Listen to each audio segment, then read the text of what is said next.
I'm Jaiye Bynoe, and my guest today is Keith Coogan. One of the fact, hi Keith, welcome to the show. Good to see you. Thank you, Jai. It's great to be here, and it was great seeing you last week at the convention. Yes, yes, it was a sweet honor to meet you, and I'm so glad you're on my show today. Yeah. Okay, so I guess I'll start by saying, how did you get started in acting? Because you won up on the movie Down to Mom, the Babysitter's Dead. So that was a great movie you were in, Christina Abigail. So how'd you get started, and how'd you get that well? Wow. Well, thank you. That's kind of a loaded question. That's a very subjective way to look at it. I started very young. I just had an interest to be on TV shows. There were kids shows that I watched, like Sesame Street, Electric Company, PBS shows for kids that I, even commercials that I saw. Oh, there's kids on TV. That looks like fun to do. I mentioned it to my mom, and I didn't really know that my family had a history with Hollywood. Yeah. So she was reluctant, but, also saw an opportunity to, if that's what I wanted to do, to go ahead and help me do that. So I did get a start very humbly as background or extras or hand models for any job, commercials or that some TV shows came on. And frankly, I was a total ham. And yeah, I got very lucky. I got some producers that, were willing to hire me again after seeing the shenanigans I would pull. But I was also, one of the rules in movies and TV when you're making it, it's pretty expensive when you're making it. So you don't want to really surprise anybody or throw a monkey into the wrench. You don't want to, waste time or money, period. Yeah. So I tend to help them by working quick and being somewhat reliable, especially for a 6, 7, 8-year-old when I, had done my initial television work. And then I got on the Waltons, which was a really big break. Okay. That was a year on the 8th season of the Waltons. Mm-hmm. And I continued on television until I did the voice for Fox and the Hound as well, but then got the big break with Adventures in Babysitting, really, for Touchstone Pictures. Yeah, that was a big, a really big movie and event for me at 16 or 17 to be on or involved in. And I was just thrilled, very lucky. I was waiting for anyone to tap me on the shoulder and go, no, we were just kidding. Yeah.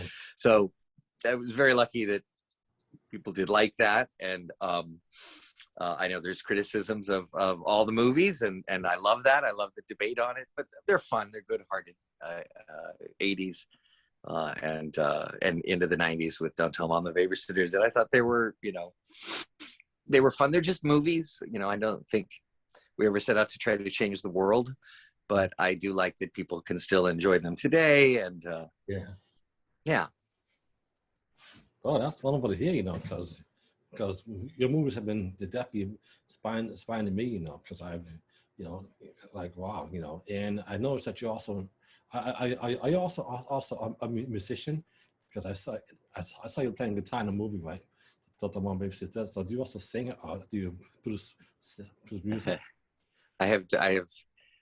Yes, I have dabbled in. It is actually, you learn a little of everything, from tap dancing to trombone to piano or faking singing in Latin on Fame. There was some like choir music, and completely had no idea what I was singing or lip syncing to. So in Hollywood, the rule is if they ask you in your horseback ride, whether you can or can't, doesn't matter. They're not shooting for a week or so. You can always learn the skill between then and there. So I was very lucky that I had a hand in trying a lot of those kinds of outdoor activities. Yeah. So I could put all that on the I got a job once because I could skateboard. It was on The Cat from Outer Space. And I was just supposed to be in the back of a shot, with another kid skateboarding, just as an extra or a background artist. And we saw the movie, and the entire sequence was cut out. So The Cat from Outer Space was not my film debut. I see. Wow. Yeah, I see. Yeah. And what was what's it like to be what is like to be famous in your opinion? I mean, because because I see you. Oh, that doesn't mean that is very like I said, subjective, because there's plenty of people that have no idea. They don't care who I am. They don't know. You'd even Tom Cruise or Brad Pitt could walk up to them, but usually people know the heck they are. I like that. I think I'm considered a deep cut for people. There's a certain, although a lot of the movies have been playing on cable and stuff like that, I know that people have a particular fondness if it was the first time, say, that they went to a movie by themselves, or the first time they remember their family taking them to a movie, like in the Fox and the Hound's case. And I like that people have very specific memories of when they saw it, where they saw it, or renting videos, for the movies and stories behind that. And I think that's different than today.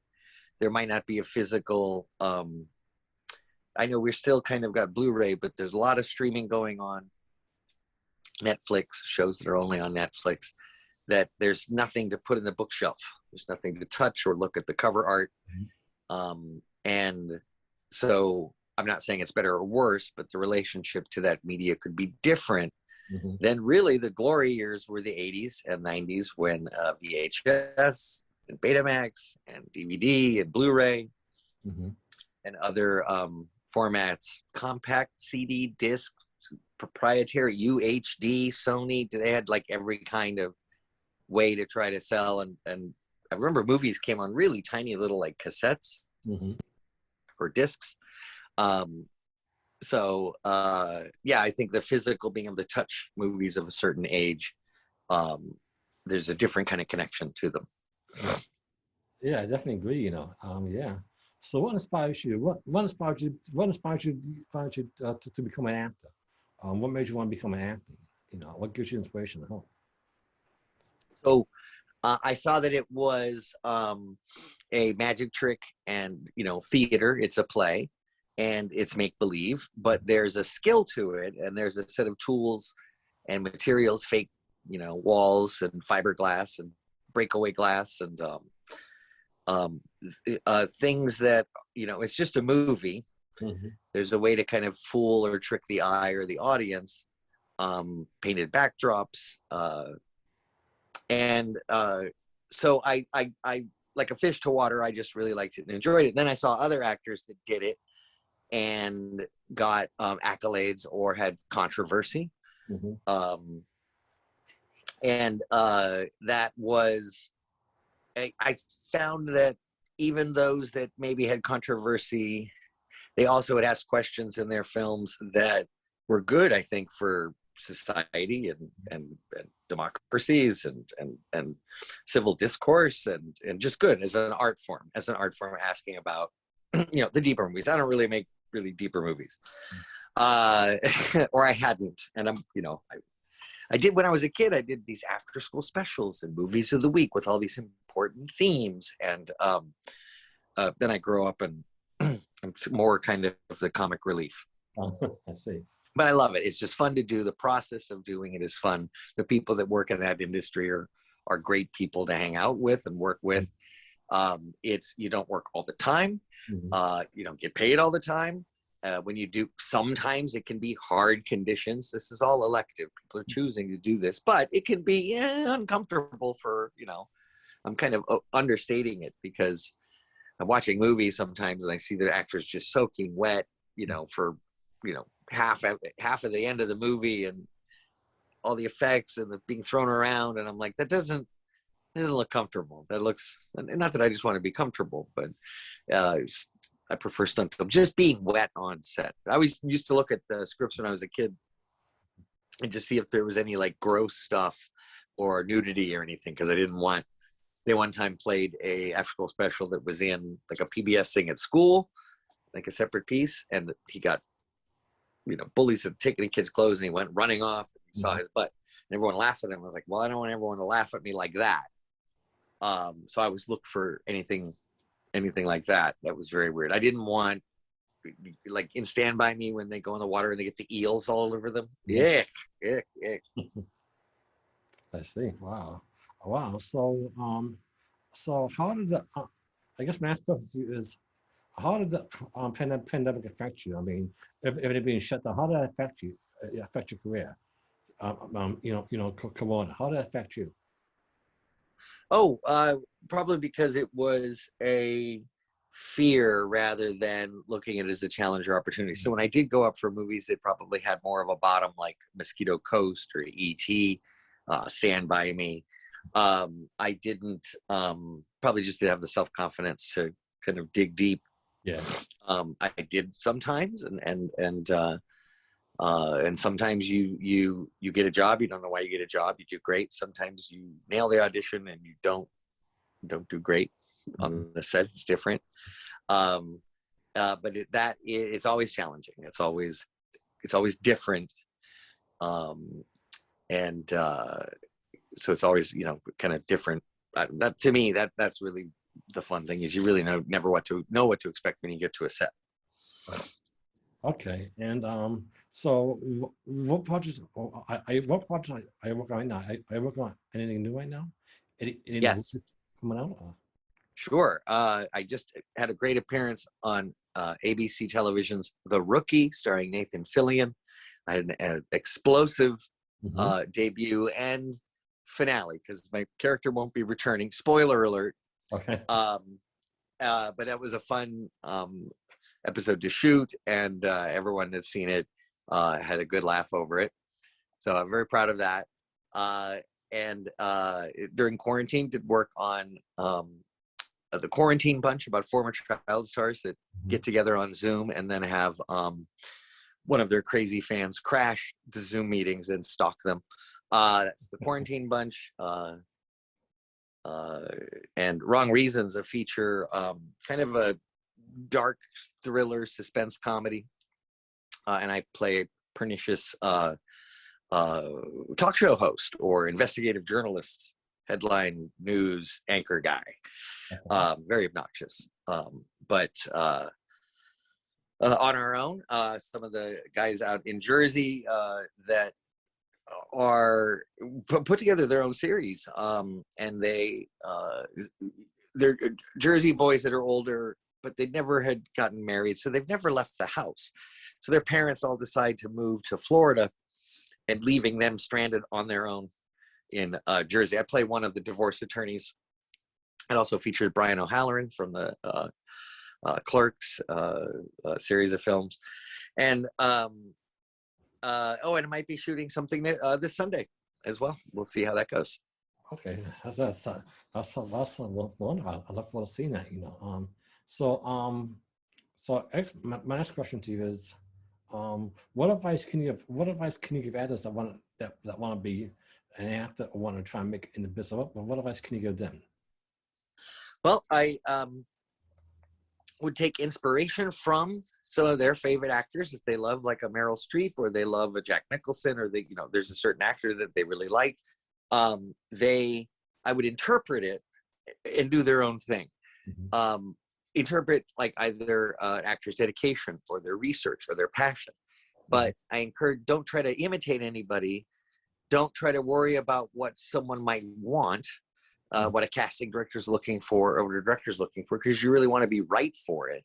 So I would say trust your instincts and take chances, but trust your instincts. And don't just make a weird choice to be, funny with production or something like that. Probably not going to get the job. But I think that you don't have to go out of your way to be unique or different. We all are unique and different. So it's very important to express that unique, different part of yourself within the material as you understand it. And you're going to get a lot of different people telling you how to do it, and kind of take all that in. You'll learn and grow and change your mind here and there, but if you have confidence in it, and do it as often as you can, because the more that you do it, the more that you either audition or do plays or work on projects with friends, the more that you just learn from it, and the more that you kind of take away what works and doesn't work. Okay, I see. Yeah. So what you like to do in your spare time when you're not acting or rehearsing? What do you like to do for fun when you're not working? Did you? Yeah, spare time is hard to come by, but fun we do. I love to travel and do the conventions. My wife Pinky and I love the autograph conventions, and we just had a back-to-back weekends in New Jersey and Rhode Island. Yeah. With a great stop in New York. And I'm Southern California boy. So New York is thrilling. We did about 3 days there, and that's, for a California kid, that's about it. Yeah. It becomes too much, I think, after a little while. But, some people are absolutely geared to love that. I love it too, but only for a couple of days. And then it was nice to come back to LA, and it was nice and warm. It was nice. It was warm. It was mellow. No one's yelling at you. And spare time, gosh, we have a little arcade. We love to play on our 80s classic Pac-Man, Miss Pac-Man, Asteroids and such. And I'm a budding filmmaker and love to shoot and edit stuff. And I'm Screen Actors Guild, so it's tough to really do anything official. It is in union and costs some money, so I'm trying to find that project. I do have a short that I'd love to do, inching closer to pulling the trigger on rolling film on that. And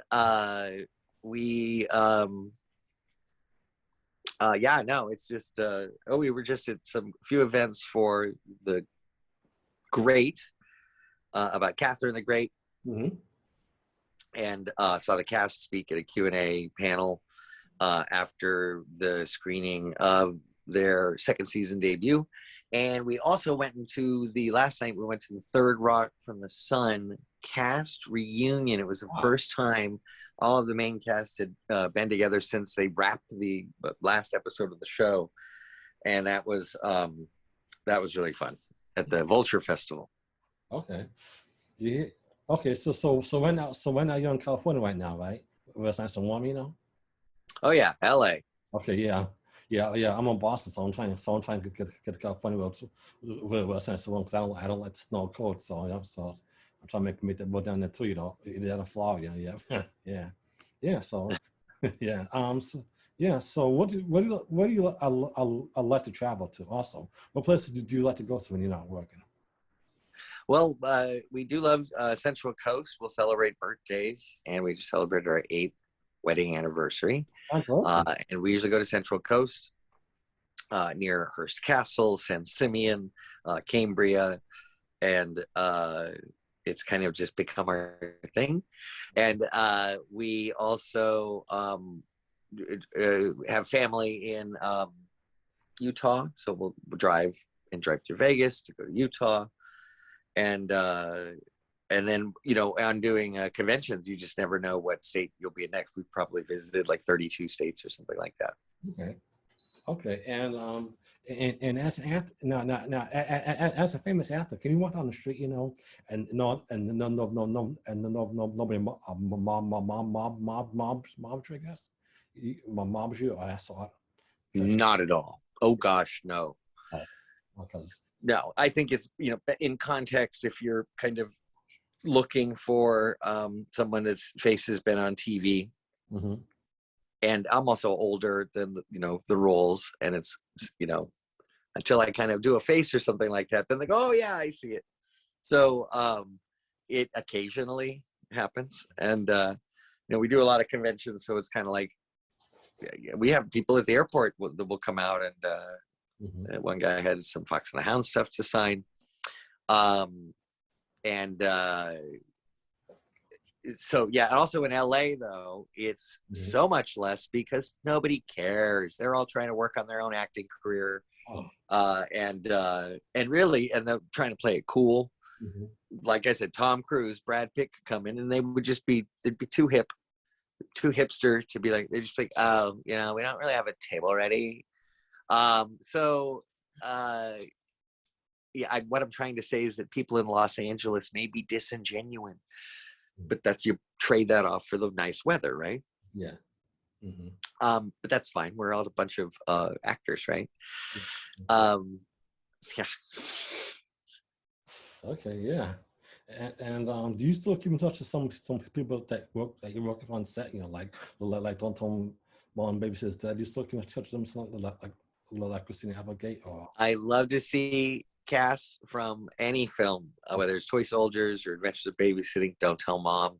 Mm-hmm. Most recently, have seen Joanna Cassidy, Mm-hmm. the boss lady from Don't Tell Mom, Yeah. Rose Lindsay. I'm right on top of that, Rose Lindsay. And Danielle Harris, who was Melissa, who I helped with her fastball in Don't Tell Mom. Mm-hmm. And the old lady's got to go. And have also recently seen Anthony Rapp, Kimmy Robertson, and Ted Danson we saw pretty recently. Wow. And Corey Feldman, who was the Hound in The Fox and the Hound. Yeah.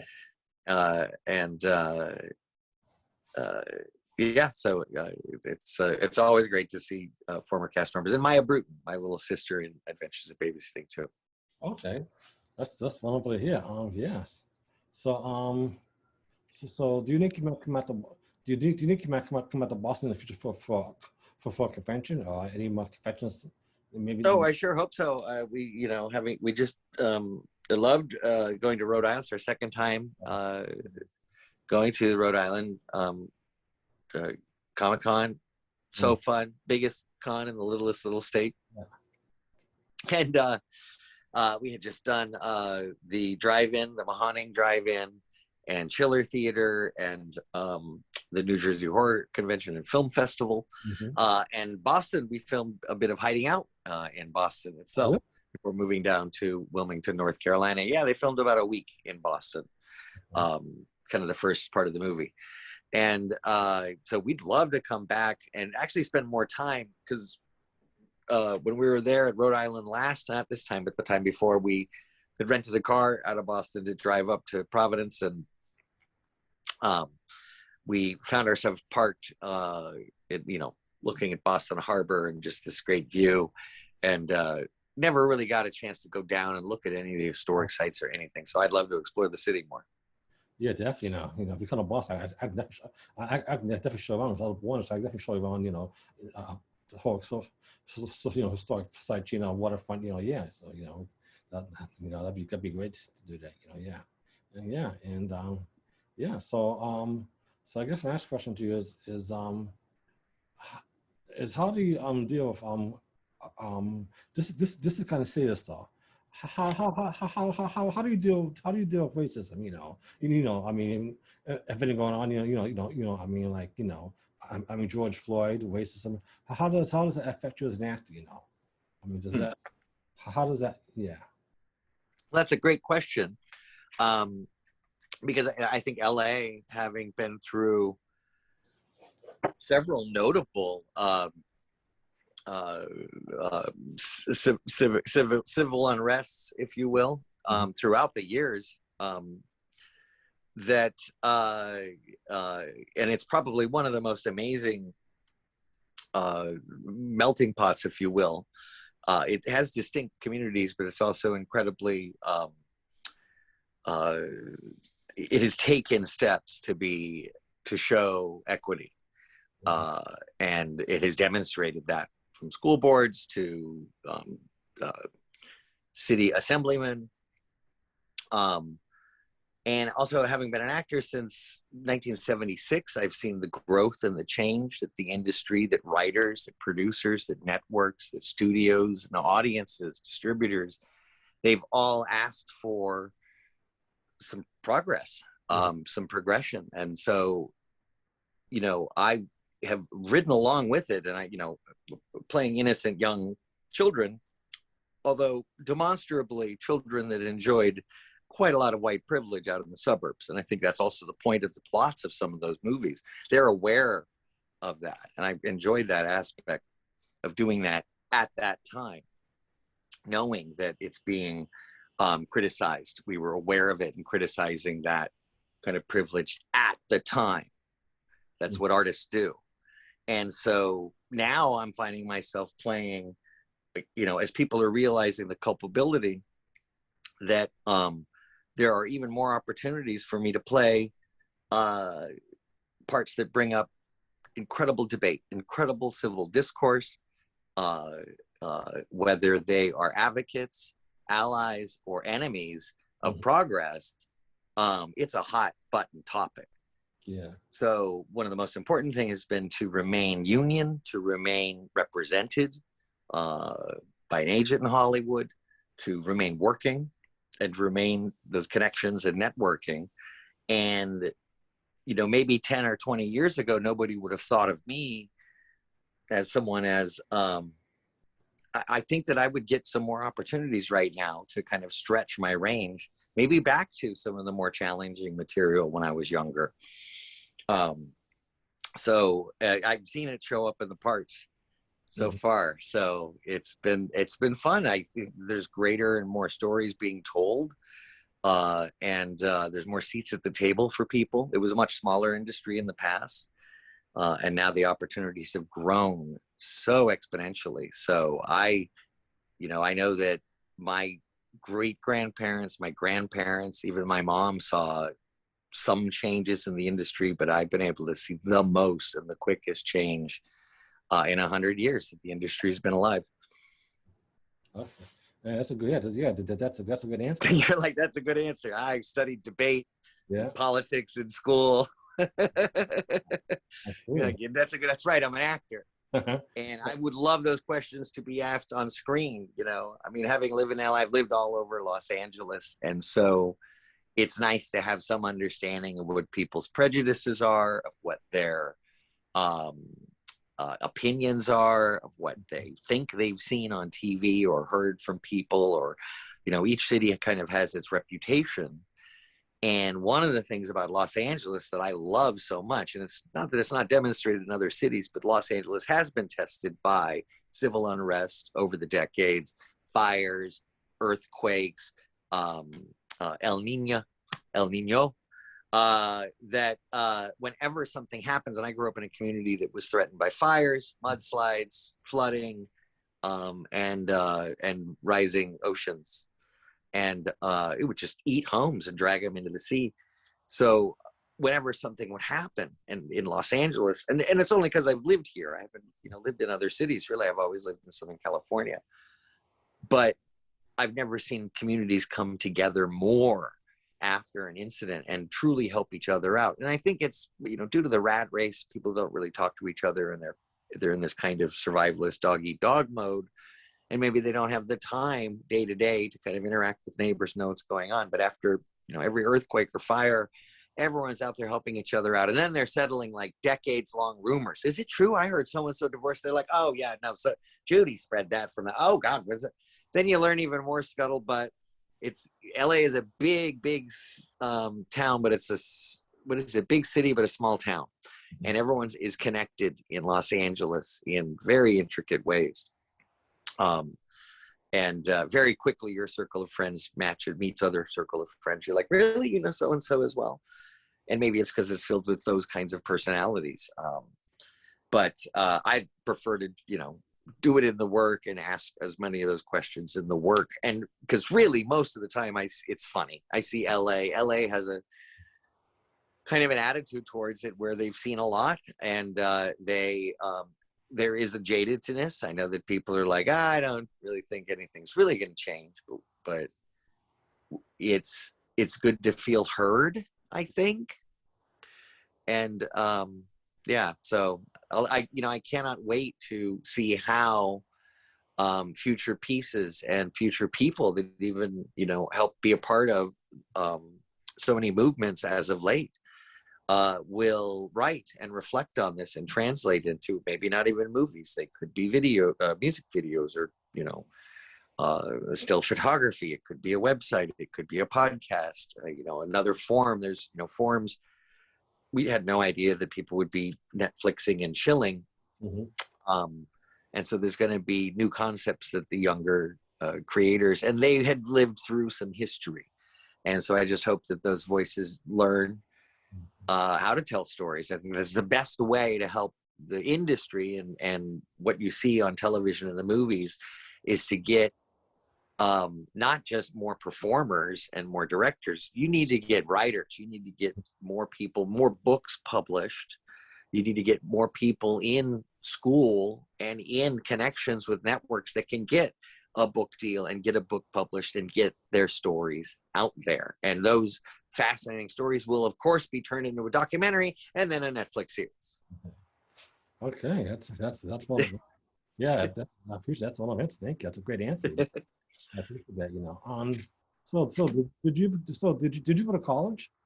Did you go to? I went to several, and I love education. Had always been blessed with on-set education. My grandfather had set some of the labor laws, and it included schooling on sets. So I never missed school. I actually got, instead of 30 kids in a class and one teacher, I'd get to a set and it would be one kid and one teacher. Well, one-on-one tutoring for 3 hours a day, which is what the law requires when you're shooting film and television, is, I think, can be more effective to some students. And I was one of those, because I could ask more questions and interact more and go, I know that, let's skip ahead.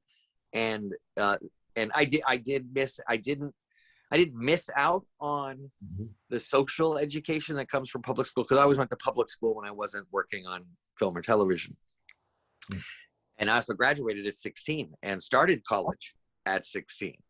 But I don't have a degree. I never had time. I didn't finish. I hopped right over on a plane and went to Toronto to start Adventures of Babysitting. And I, had done about a dozen pictures in 5 or 6 years following, so was not able to really pick up and go right back to school. And then I was like, well, what am I studying school for? To get a communications degree, perhaps, to learn how to become an actor and be in movies. I'm already doing that. Let's use that as a platform to continue, and then maybe and always continue to learn, but also maybe teach and maybe share with people that maybe have only done theater or limited, small bits on TV, but they may have questions about what it's like to work on a movie, or they might have no experience, and I could be a great teacher for that too. So, and I inevitably always learn more teaching than I ever did when I was learning. Oh, so do you think you might go back to school maybe and get your degree? Is that something you want to do in the future? Or? I mean, that's a great question. Although I hadn't planned on it, I know that in other occupations that can be a barrier to entry even. It could. Oh, is it boiling? A little bit. It's boiling. So 1 sec. Time it for like 10 minutes. Is it boiling at all? Sorry, I got some ribs going. No problem. Sounds good. Really? I know. All right. No, it's okay. We can leave it. Oh, yeah. Yeah, I learned you boil them before you broil them, and they just fall off the bone juicy. Yeah, I hear that. I love my ribs, I'm sorry. I won't be saying about school. I was asking if you think you might go back to get your degree, maybe in the future. Oh, no, I hadn't considered it. My wife she's a grad right now. She just completed her bachelor's in communication, and so proud of her. And as she's been doing the schoolwork, I've seen what the curriculum is, and it are things I've read a lot, and I started reading when I was really young, and I love to read and stuff. So I was familiar with a lot of the topics they were talking about. Not that I know it or anything, but I'm pretty sure if you sat me down with the test, that was the thing when I was a kid. I'd read so much, I didn't even need to take a course. I could just take the test or the final and typically pass.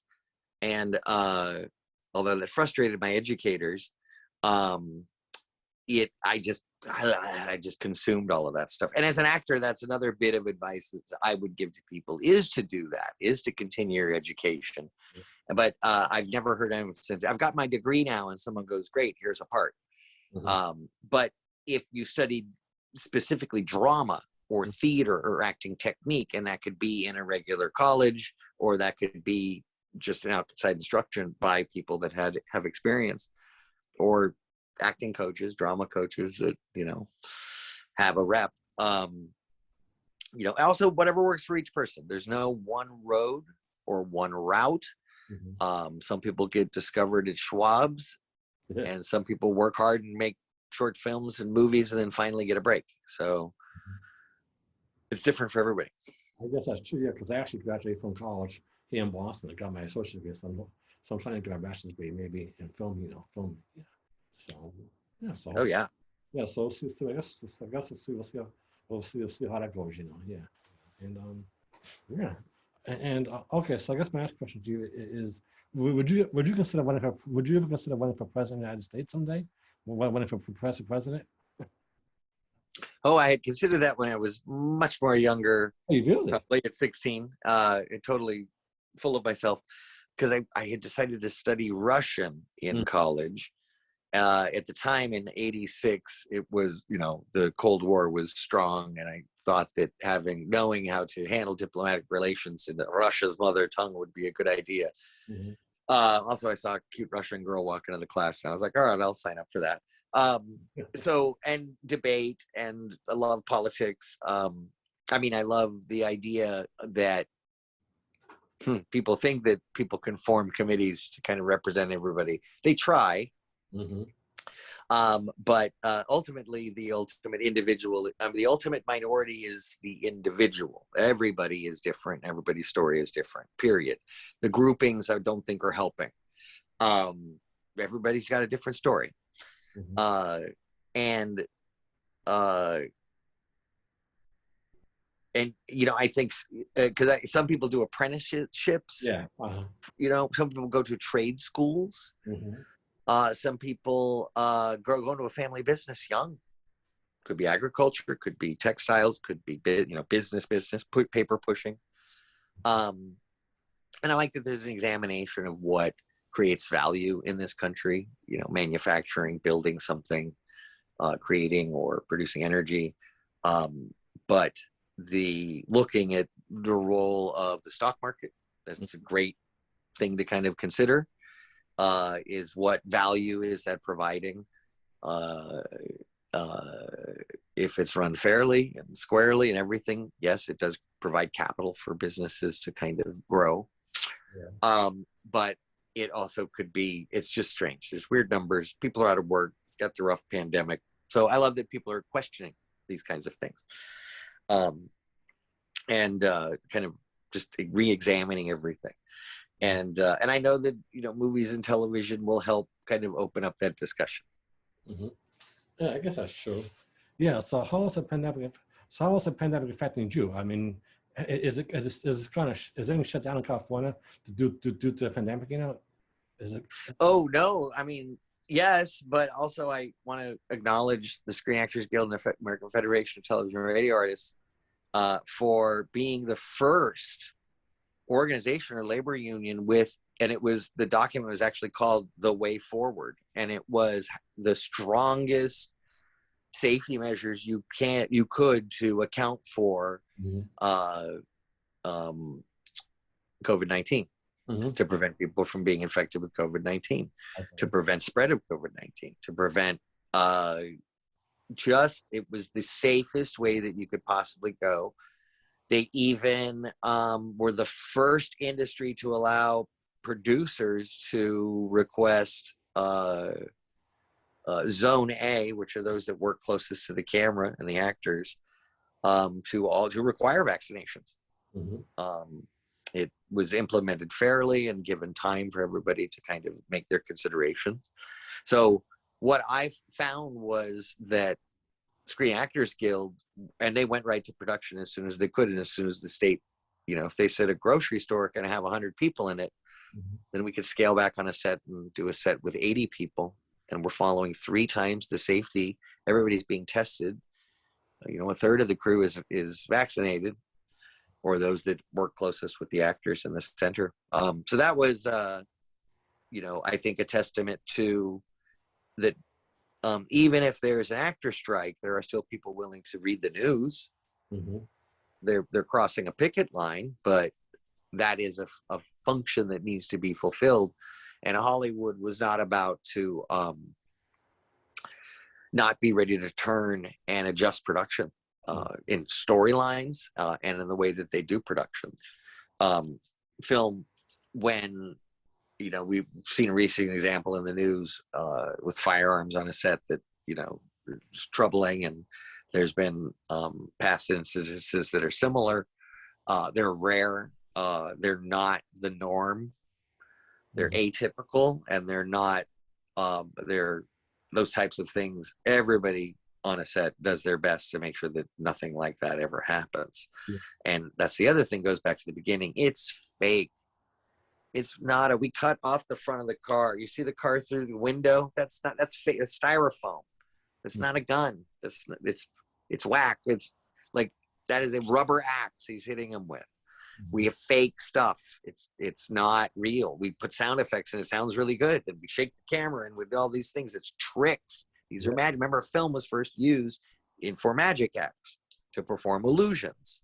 So when filmmakers forget that it's an illusion and they demand, you know, verisimilitude over safety, that's the problem. So I appreciate that SAG had done that, and they don't control content. They make sure that, you know, producers are going to be good employers and are insured, and their workers are treated fairly, because their workers are kind of worried about the task, building the widget, if you will. They're learning their lines and doing their thing, getting dressed, and going out and then doing it.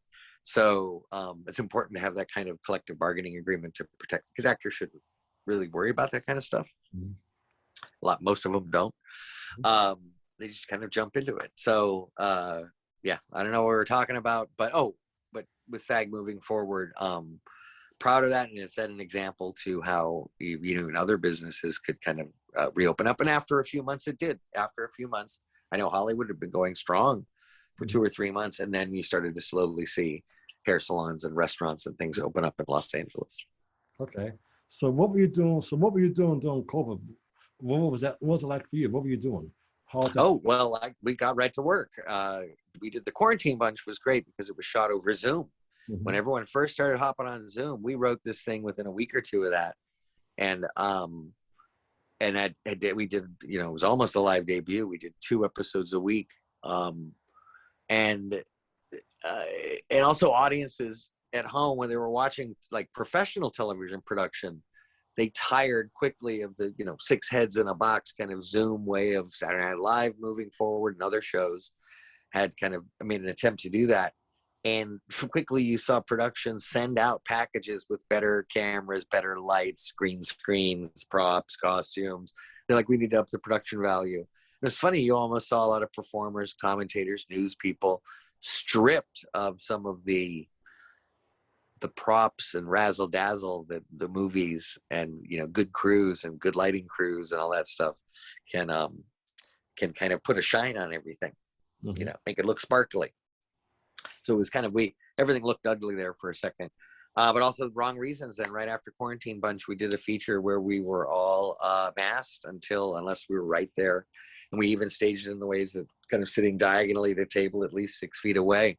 So I never had to be that close to who my scene partners were. And it was only exposed for a shorter period of time. So we were, you know, and testing, you know, I got tested 3 times in 3 weeks for that project. As a matter of fact, if it weren't for the movies, there would have been no reason for me to have been checking and, you know, testing to see if I'd have been exposed. Okay. I see. Wow. Now, when you got tested, what did you end up getting sick? Feeling kind of tired from the. No. It's what do you call it? Mandatory to test 2 days before you go to set. Okay. Just to test. That's all. I never tested positive. Okay, that's good. That's good, because I know when I got tested, I felt a little sick and queasy, you know. So, you know, that's, you know, yeah. So much later, I did contract it, but recovered okay, and then also vaxxed up. And, you know, that's a requirement for a lot of the network shows now. Netflix and other shows have said, no, we actually would like the cast and crew to be vaccinated. Thanks. And you've seen actors lose out on parts for kind of drawing the line on that. So you actually tested positive for COVID? How's that? So you actually tested positive for COVID? You got COVID? No, we came down with the symptoms. We got a home test, and Okay. that indicated we were. Okay. But they were so mild that Oh. we'd already been vaxxed, so they were so mild there was no reason to go. See, it was fine. We recovered. Okay, that's good to hear. Did you get the booster shot? The booster shot, like I got last month. Just the No. Okay. No. That's No, good. there's no, because I'm already recovered from COVID and had no problems. Oh. I know that I just don't foresee the need at the moment. So Yeah. if they make it mandatory, they'll make it mandatory, and then what are you gonna do? I guess that's true. Yeah. Okay. So what do you see yourself? Years from now? Still acting, producing, writing. I'm talking that down the line. Like Oh. 10 years from now. Where do you see yourself in the future? In the future. Oh, that's great. I hopefully still making films, both in front, behind the camera. I love to edit and like futz around the technical stuff.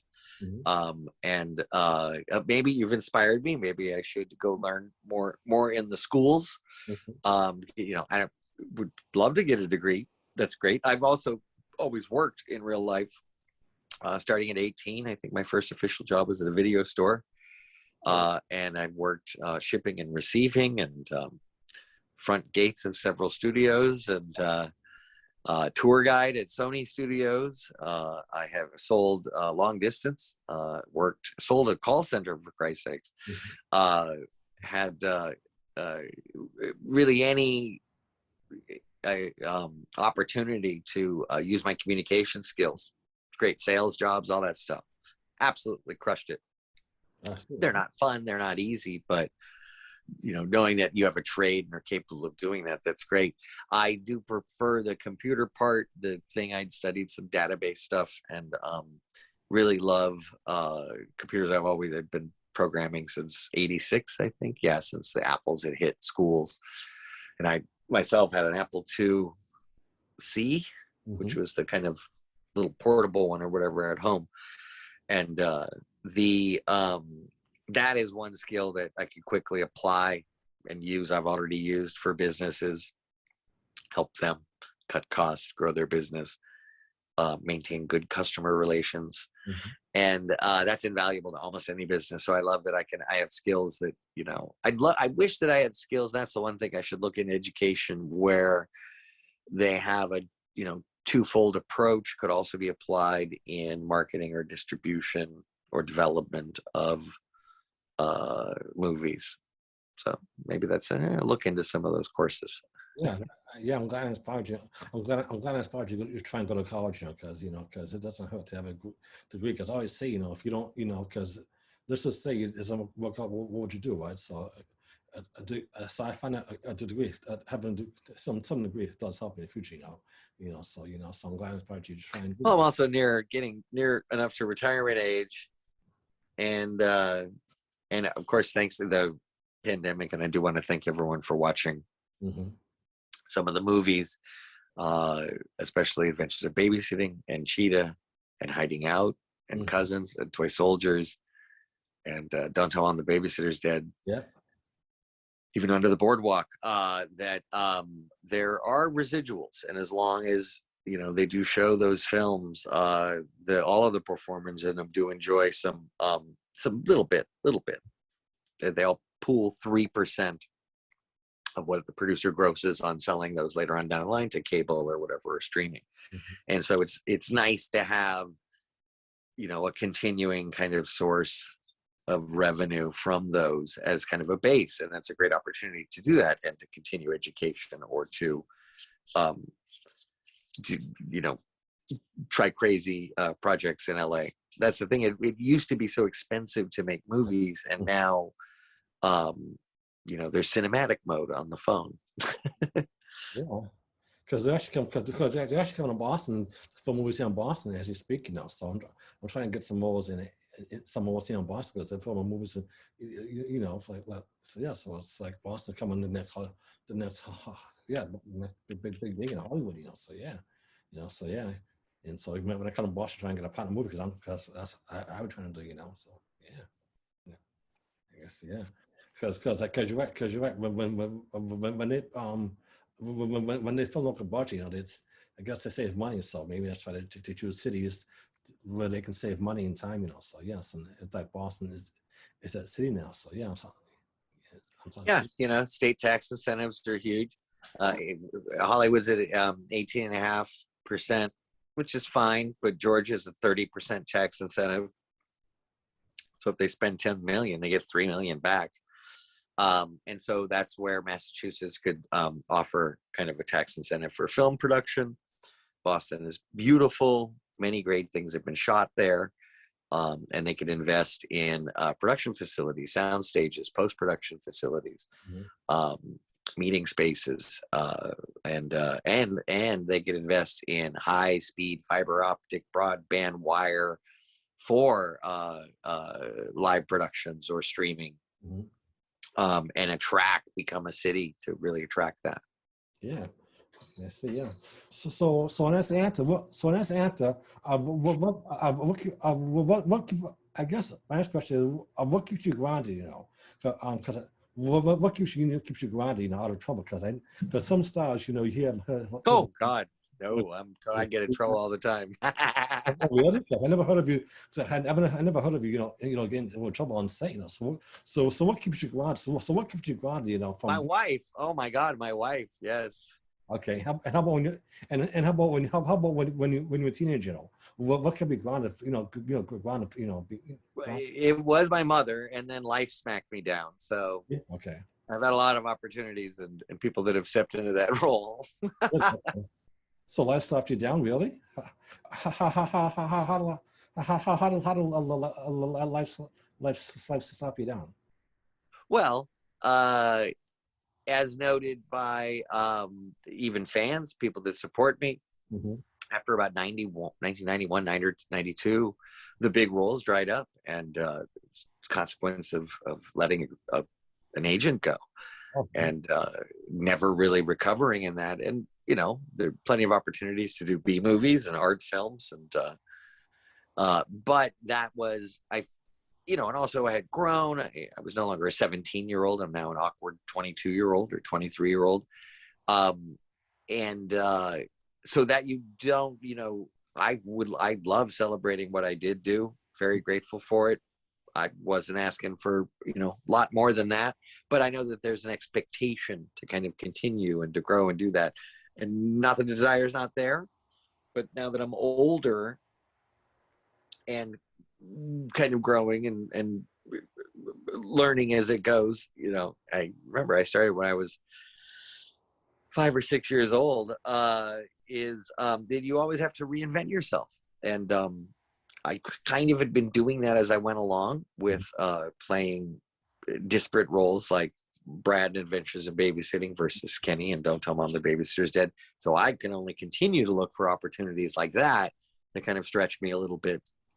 You never know. There's some great shows on where those supporting characters really stand out, and then all of a sudden they have a break, or in my case a resurgence. I like what I've been doing, and I'll tell you honestly, I've really only taken the last 2 years or so and said, if I just started acting in the last 2 years, and then I look at all the kind of work I've been doing and the work to get work, and I go, oh, it's a pretty good start. So I'm proud of it, and continue. But I also want to acknowledge a dip there. Okay, I see. Wow. And would you ever consider starting starting a podcast yourself in the future? Maybe doing a podcast yourself? Oh, maybe. I did have a radio show for a year, which was great. I did about 50 hours of radio, and challenging to also produce it, finding the guests, scheduling that. That's the biggest nightmare, I think, about doing a weekly show. The podcast would be irregular. I think I would probably start with movie commentaries. So audio commentaries that you could play along while you're watching some of the films that I've worked on. That might be of interest, maybe, to me to try. Okay, definitely. Okay, and so I guess my next question is what do you look for? What do you look for in after? What do you like to look for? Looking for an actor, like myself, I mean, if you're casting for a movie, what do you like to see in an actor? An offer. Okay. Cash, my money. Just an offer. Yes, I'll do it. Money. Okay. Yeah, you can always find a way to challenge yourself with something. Even if it, look, I haven't really run across, there's really no reason for people to write something unless it means something to them, because it's really hard to get something made. And so you'll always find some meat in there. Yeah. And the biggest thing is gauging whether you're going to be a ham about it and make a meal out of it, or if you're going to throw it away, and play it cool. I guess that's really the biggest challenge. I say if you're going to be a bear, be a grizzly. Chew the scenery. Chew it. Yes. Yeah. I answer the phone. It says, Keith, I'll do it. I hear that. I definitely hear that. So what challenges you? Oh gosh, just anything I haven't done yet. Anything that you might do or see other actors do or imitate, and you're like, I haven't really tried that accent or played that kind of a role. Those you just love, and you're not going to necessarily get those when it's against your type in really big budget stuff. They're going to cast people that if you did a lineup of people, you go, that guy. And I like playing parts where you couldn't really pick that one out, and it's something that I see in the material that's there, or amplify it, or make an assist in helping that with the story. That's what I really love, is being that kind of little piece in it. Yeah. So a challenge would be a part where I couldn't see the connection to the piece, or it didn't resonate with me. Bless you. That would be a challenge. Okay. Yeah. That's a good answer. I definitely agree. I definitely agree. Yes. And okay, so I guess so I just have two more questions. Then we're done. Great. Two. Okay. So I guess my next question is what do you like? What's the best thing about being an actor? What's the best thing for you about being a famous actor? I guess. Well, I wouldn't classify myself as famous, just a working actor. And that is just working, doing the job is fun, preparing for it, getting to set, rehearsing, shooting it, watching it, whether you get to watch it with an audience or you watch it just at home on TV. Or they might send you a copy ahead of time or something like that. I love that entire process is great. And you always forget, the human brain has a great capacity for forgetting unpleasant experiences. You always kind of forget how tough it might be, or might have been the past that you've taken on a challenge like that. And so you're eager again to try again. I guess I'm not truly jaded. Okay, I see. And what's the worst thing? And what's the worst thing about being an actor? What's the worst for you? Oh, the worst for me? Gosh, when you're far from that experience, when you're not on a set, when you're not preparing for an audition, or not getting to enjoy a past piece of work that just comes out or something, or somebody. Maybe I had a movie I did a few years ago, Limelight, that people are just seeing now. And somehow it moved to the video section on my IMDb, and for whatever reasons, people had seen it, and it was on Amazon Prime, I believe. And they're like, "Oh, great job!" And this is for something I did like 3 or 4 years ago. But being far from that, when you're not involved in that, it's tough. It's when it's really something you love, you want to be doing it as much as possible. Okay. And are there any? And do you? I guess my last question is do you have any regrets about? Do you have any regrets about what you did in the past, like be on set, anything that you might regret? Regret. Oh, just letting that agent go. Okay, letting that agent go. Okay. Oh yeah, that was it. In '91, all apologies. I was a dumb 20-year-old, 21-year-old, whatever. Dumb kid. So I derailed my own thing, but that was my journey. Oh, I see. So what made you decide to let him go? How's that? What made you decide to let the agent go? I asked a manager at the time, billing in a project, which ultimately wasn't important, but I felt was important at the time. And thinking I was missing out on opportunities that I just absolutely wasn't. It just you know, I'd done a lot of work quickly in a row, and it was a year that I had done 3 studio pictures with Book of Love, Toy Soldiers, and Don't Tell Mom the Babysitter's Dead. So I just was too big for my own britches. That was my own damn fault. Okay, I see. Oh, I guess the answer. I guess I get it. Sometimes you get. I know sometimes you might think we're too good or too famous, right? So I hear what you're saying. That's happened to me before. We think sometimes you might feel that we're too good, or we're too big, So I know what you mean, Yeah, definitely. Okay, this is a wonderful interview. And how can we and what can we what can we do to support you? How can we support you? How can I support you? Oh wow, that's a great question. Yeah, I just the interest in the interview. Thank you again for having me as your guest. Absolutely. Great questions, by the way. Very challenging, very good questions. And I would ask people if they want to, keep in touch or see what I'm up to. I also have a website, KeithCooganOnline.com. Mm-hmm. And that leads to my social. And I'm on Cameo. You can request cameos. Mm-hmm. And I have a great website where you can buy merchandise, signed autographs, 8x10s, as well as dishes. I do sign plates with the "dishes are done, man" quote from Don't Tell Mom the Babysitter's Dead. And this Christmas, we'll be doing another holiday gift. We did one last year that was a big hit, ornaments, and we haven't quite picked. We're doing prototypes now. We haven't quite picked what the theme will be this year, but you'll see that on the website. So KeithCooganOnline.com. Okay, great. So yeah. Yeah. I want to ask you. What are your plans? What are your plans? Your plans for the holidays? Thanksgiving, Christmas, New Year's. Oh my gosh. Oh yeah. Probably just lots of family and lots of food. Okay, that's cool. Any plans for New Year's? I'm travel plans. You're gonna be in LA. Oh, nothing too crazy. Just West Coast. I think we're done with conventions for the year. I think those are mostly done. Okay.